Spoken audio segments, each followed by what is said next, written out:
साल 2009 के बाद एक तरफ द्रौपदी मुर्मू के राजनीतिक करियर का ग्राफ नीचे गिर रहा था, तो वहीं दूसरी तरफ परिवार में एक के बाद एक लगातार कई हादसों ने उन्हें बुरी तरह तोड़ दिया था। 2010 में मुर्मू के परिवार में शुरू हुआ मौतों का सिलसिला अगले 4-5 वर्षों तक चलता रहा। किस्मत ने मुर्मू के 2 बेटों, पति, बड़े भाई और मां सहित कुल 5 सदस्यों को उनसे असमय ही छीन लिया। एक के बाद एक लगातार कई हादसों को सहन करना किसी भी व्यक्ति के लिए आसान नहीं होता, लेकिन मुर्मू ने विपत्ति में भी हार नहीं मानी। उन्होंने इस विषम परिस्थिति को सहते हुए अपना सारा जीवन मानव जाति की सेवा में लगा दिया। 25 अक्टूबर 2010 को द्रौपदी मुर्मू के बड़े बेटे लक्ष्मण की रहस्यमय तरीके से मौत हो गई। मुर्मू की कॉलेज की करीबी दोस्त डेल्हा सोरेन बताती है कि लक्ष्मण की मौत के बाद मुर्मू जीना नहीं चाहती थी। उन्होंने खुद को कमरे में बंद कर लिया था।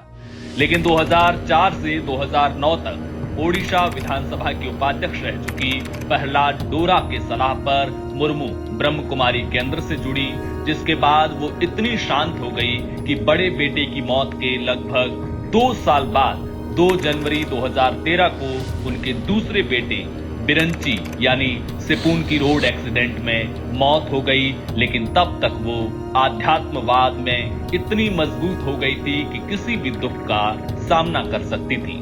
उनकी एक दोस्त और पार्टी की सहयोगी बताती है कि दूसरे बेटे की मौत पर अगले दिन वो मुर्मू से मिली तो उन्हें देखकर हैरान हो गई कि परिवार के सभी लोग रो रहे थे, लेकिन उनकी आंखों में आंसू की एक बूंद भी नहीं थी। वो शांत थी, बिल्कुल शांत, जबकि उनके पति श्यामचरण मुर्मू खुद को संभाल नहीं पा रहे थे।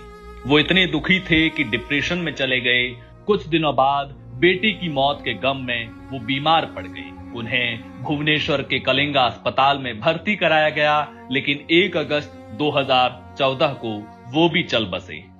पति की मौत को भी द्रौपदी मुर्मू ने उसी संयम से सहन किया जैसे अपने दूसरे बेटे की मौत पर थी। इतना ही नहीं, दूसरे बेटे सिपून की मौत के तुरंत बाद उनकी गर्भवती पत्नी का भी गर्भपात हो गया और लगभग उसी समय मुर्मू के बड़े भाई भगत चरण टूडू और उनकी मां सिंगो टूडू की भी मौत हो गई। एक के बाद एक हादसों को देखते सहते मुर्मू दार्शनिक सी हो गई।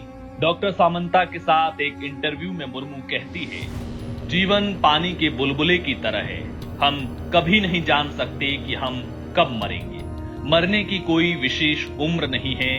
कोई जवानी में मर जाता है तो कोई पूरा जीवन जीने के बाद। यहाँ ऐसा कुछ नहीं है जो हम अपने हिसाब से कर सके। आप अपने हिसाब से जो कर सकते हैं वो ये है कि अपना संतुलन खोए बगैर जिएं और संघर्ष करें। परमात्मा ने मानव मस्तिष्क को हर परिस्थिति को सहने की शक्ति दी है।